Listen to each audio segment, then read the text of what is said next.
పెళ్ళైనా పండగైనా వేడుక ఏదైనా పట్టుచీరల ప్రత్యేక వేదిక వారాహి సిల్క్స్.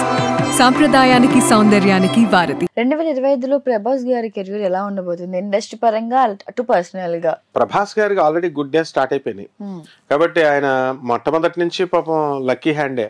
కాకపోతే ఏంటంటే కొంచెం కొంతమంది జ్యోతిష్కుల వల్ల బాలేదు అంటే 100 సార్లు చెప్తుంటే ఒకసారి 10 సార్లు చెప్పే అబద్ధం నిజమవుద్ది అన్నట్టుగా అలా ప్రజలు అనుకున్నారు. కానీ ప్రభాస్కి ఆయన కెరీర్ 2025లో బాగానే ఉంటుంది.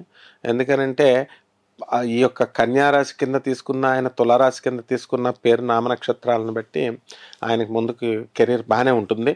అండ్ సినిమాలు కూడా హిట్ సినిమాలో అందుకుంటాడు ఆయన. అల్లు అర్జున్ గారి కెరియర్ ఈ పుష్ప 2 కంటే ఇంకా పెద్ద హిట్ ఏమైనా కొట్టే అవకాశాలు ఉందా రాబోయే రోజు? అంటే ప్రజెంట్ ఆయన ఎదుర్కొంటే సమస్యలని మినహా ఏమైనా ఉందా? ఇప్పుడు అది అల్లు అర్జున్ గారు ఒక్కళ్ళకే సమస్య కాదు. It is a warning to all heroes.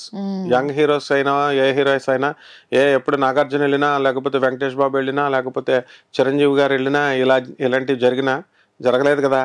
ఇవి కేవలము ఈ యొక్క బౌన్సర్లను పెట్టుకుని బిల్డప్లు ఇస్తే ఇలాగే ఉంటుంది. కాబట్టి పాపం ఆయన ఏమీ కావాలని చేయలేదు. పోలీస్ వద్దన్నారంట. పోలీస్ వద్దని చెప్పినప్పుడు మానాలి. మరి వెళ్తే కేసులు అవుతాయి కదా, ఆటోమేటిక్ గా అనవసరంగా ప్రాణాలు నష్టపోయినాయి. వీళ్ళు ఎంత డబ్బులు ఇచ్చినా ప్రాణాలు రావు కదా.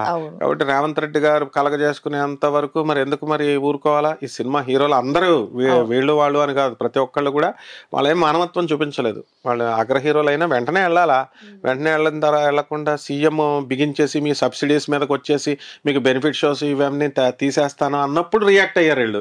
దిస్ ఈజ్ నాట్ పెద్దరికం. కాబట్టి సినిమా సెలబ్రిటీస్ అయితే ఎవరికి కావాలా? సినిమా వాళ్ళు కేవలము ప్రజలు సినిమాలు చూస్తేనే అవుతుంది. మనోరంజకంగా ఉండాలి. నటులు అంటే అందరికీ హ్యాపీనెస్ ఇవ్వాలి. మీ కళల్లో మీరు స్వార్థపరులు అనే డ్యామేజ్ రాకూడదు. మంచిగా పేద ప్రజలకు అందరికీ సేవ చేయాలి. చేసినప్పుడు మాత్రమే మిమ్మల్ని ప్రేమిస్తారు. కాబట్టి ఆ రంగంలో పుష్ప 2 అనేటటువంటి సినిమా నెగిటివ్ పబ్లిసిటీ వల్ల ఎక్కువ కోట్ల రూపాయలు సంపాదించాడు నిర్మాతలు వీళ్ళంతా కూడా. సో ఆ అధ్యాయం ముగిసింది. ఈ అల్లు అర్జున్ పుష్ప 3 సినిమా తీస్తారు. సినిమా తీసిన తర్వాత వస్తుంది అని చెప్తున్నారు కదా. ఆల్రెడీ పుష్ప 3 మనకి చూపించేశారు. టిఎస్ గవర్నమెంట్ తోను పోలీసులతోనూ ఈ మామూలు ప్రేక్షకులు రోజు యూట్యూబ్ వీడియోస్లో చూసేశారు. కాబట్టి పుష్ప 3లో ఆయన ఇంకా ఎలాంగేటెడ్ గా తీస్తే సినిమాలు ఎవరు చూడరు.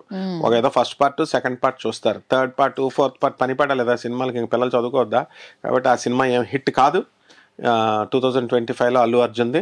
మామూలుగా ఆయన స్థాయికి బట్టి అంత డబ్బు వస్తుంది. అందుకని 2000 కోట్లు రావాలా, 5000 కోట్లు రావాలా? ఎవరు చూస్తారమ్మా సినిమాలు? వీళ్ళంతా స్టూడెంట్స్ ఎందుకు చూస్తారు? స్టూడెంట్స్ని డైవర్ట్ చేసేటటువంటి సినిమాలు రాకూడదు. కాబట్టి ఎవరు చెప్పినా that is what Revanth Reddy గారు చెప్పారు, అదే పోలీస్ ఆఫీసర్స్ చెప్పారు. కాబట్టి మీరు ఏదైనా మెసేజ్ ఓరియంటెడ్ ఫిల్మ్స్ తీయండి. అంతేగాని స్మగ్లింగ్లు ఇవి అవి తీసి 1000 కోట్లు రావాలంటే అలాంటివి ఏమి ప్రజలు ఎంటర్టైన్ చేయరు. కావాల్స్తే చూసుకో నువ్వు.